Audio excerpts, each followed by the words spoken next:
성실히 솔직하게 진술을 했습니다.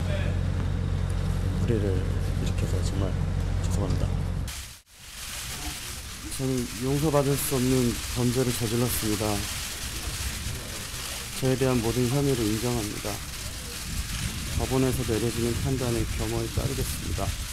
평생 반성하면서 살아가겠습니다. 정말 죄송합니다. 저렇게 수많은 언론 카메라 앞에서 고개조차 들지 못하던 저런 사람이었는데 조금 전에 제목 단어를 보니까 이담 아나운서 출소라는 단어가 보였어요. 어떻게 된 겁니까? 네, 방금 보신 화면이 2019년 3월이기 때문에 벌써 5년도 더 된 일입니다. 그러네요. 정준영, 세간을 떠들썩하게 했던 버닝썬 게이트의 핵심 인물이기도 하죠. 당시의 혐의는요.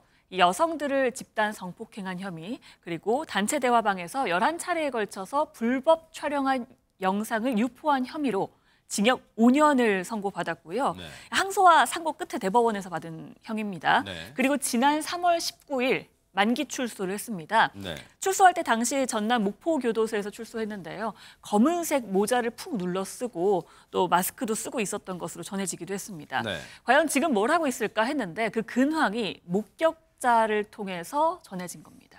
근황? 아니 근황이라 할 것까지 별로도 없잖아요. 왜냐하면 하재근 평론가님 저렇게 사회적 공분과 무리를 일으킨 사람이 만기 출소했으면 조용히 그냥 지낼 것 같은데 무슨 근황이랄 게 있을까요? 뭡니까? 어제 누군가가 자기가 정준영 씨를 봤다면서 목격담을 SNS에 올린 거예요. 어허. 그런데 그게 한국어가 아니라 프랑스어로 올라왔습니다. 에? 이 목격자가 프랑스에서 어떤 클럽에 갔는데 네. 거기서 정준영 씨로 보이는 남자가 자기한테 먼저 말을 걸었다는 거예요. 이 사진이에요? 그렇습니다. 저 사진도 공개가 됐는데 정준영 씨처럼 보이는 남성이 뭔가 머리와 수염을 기른 모습으로 저렇게 클럽 안에 저렇게 서 있는 모습인데 네. 저 남성이 자기 글쓴이한테 먼저 말을 걸었다고 합니다. 네. 그래서 누구냐고 물어보니까 자기 자신을 준이라고 소개를 했다고 합니다. 그래서 멀리서 이렇게 지켜보니까 정준영 씨처럼 보이는 그 남성이 어떤 여성을 뭐 꿰어내고 있더라. 이런 목격담이 올라온 겁니다. 하하, 지금 보세요. 지금 한국도 아닌 프랑스에서 포착된 사람, 물론 저 사진이 큼지막한 사진도 아니라서 그리고 화질이 완전히 또렷하고 선명한 것도 아니라서 정준영이라고 단언하기는 뭐 무리가 있을 수 있지만 어쨌든 이 글을 올리신 분은 저 남성이 지금 정준영이라는 사람을 닮긴 닮았어요. 지금 외형상은. 그런데 지금 수염도 지금 입는 모습으로 다가오더니 자기 자신을 준이라고 소개했다는 거. 그런데 직접 목격했다는 것을 알리려고 저렇게 지금 사진을 올린 것 같은데 지금 저 정준영이라는 사람은 어디서 뭘 하고 있었다 그런 얘기가 있습니까? 박선배 변호사님. 이 목격자는 정준영이 한국에서 심각한 문제가 있었다는 사실을 잘 알고 있었습니다. 그래서 먼저 정준영입니까? 라고 물어보면 신뢰가 될 것 같아서 이름을 물어봤는데 준이라는 답을 들었다는 겁니다. 이어서 몇 분 후에 한국 남성들이 찾아와서는 저 사람이 한국에서 유명한 가수다라고 말을 해줬다고 합니다. 아하. 그런데 앞서 설명드렸던 것처럼 이 목격자가 정준영에게 문제가 있다는 사실을 알고 있었던 만큼 SNS에 이런 글을 덧붙였습니다.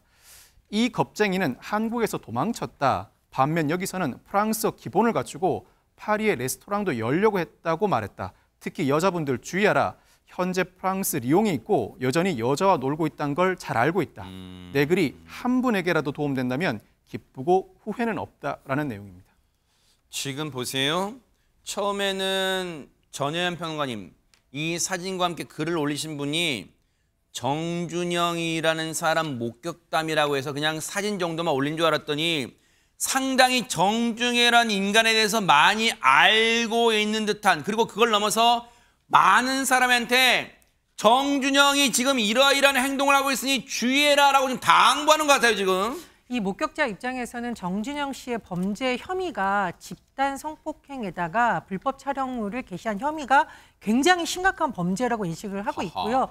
제가 보기에도, 아니 많은 사람들이 보기에도, 누가 보기에도 심각한 범죄가 맞습니다. 그런데 정준영 씨가 출소한 지 얼마 안 돼서 프랑스에 저런 클럽으로 추정되는 곳에 있는 것도 사실 깜짝 놀랄 일인데, 주변에 있는 한국 남성들이 와서 저 사람이 한국에서 유명한 가수다라고 하니까 이걸 지켜본 목격자 입장에서는 야, 혹시 여러 명이 모의해서 또 과거와 같은 범죄를 저지르는 것 아니야? 라고 우려를 했던 것으로 보입니다. 근데 처음에는 아마 저 목격자가 글만 올렸다 보니 일각에서는 와, 관심 끌려고 소위 조회수를 높이려고 이런 거 아니야?